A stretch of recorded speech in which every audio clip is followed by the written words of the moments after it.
গরম ভাতের সাথে এরকম ভর্তা হলে আর কি লাগে বলেন তো। আসসালামু আলাইকুম এভরিওয়ান, কেমন আছেন সবাই? আশা করি সবাই অনেক ভালো আছেন। চলে আসলাম আজকে একটা মাছের ভর্তা নিয়ে।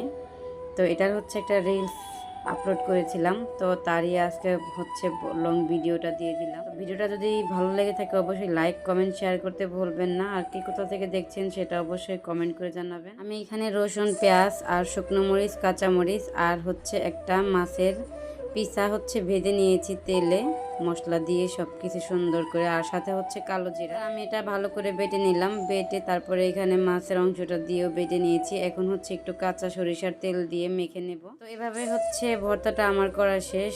আর এই ভর্তাটা কিন্তু অনেকটাই লোভনীয়, যেহেতু মাছের ভর্তা। আমি এতটা ভর্তায় পারদর্শী না, আমি তেমন একটা ভর্তা করতেও পারি না। যাই হোক, যতটুকু পারি আলহামদুলিল্লাহ মাঝে মাঝে করে খাই আর কি।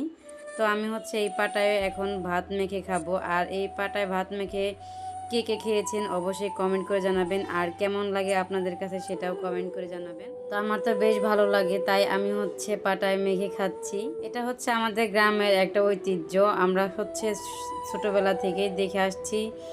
সবাই হচ্ছে ভর্তা করে পাটায়, তো তারপরে হচ্ছে সেই পাটাতেই হচ্ছে ভাত খায় এবং কি খুদের ভাত খায়। তো ভালো লাগে, আমরা ছোটোবেলা থেকেই খেয়ে এসেছি। তো সেই দিনগুলো আসলে ভোলা যায় না, সেই দিনগুলো ভোলার মতো না। সেই দিনগুলো সবই এখন স্মৃতি হয়ে থাকবে সারা জীবন। আমি আমার ছেলেকে একটু সাধলাম, কিন্তু ও বলে আমি এখানে খাই না।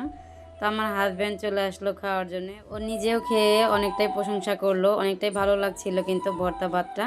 তো আজকের রেসিপি হচ্ছে এই ভাত, ভর্তা, তারপর মাছ ভাজা, বেগুন পটল ভাজা, আর সাথে হচ্ছে ডিম।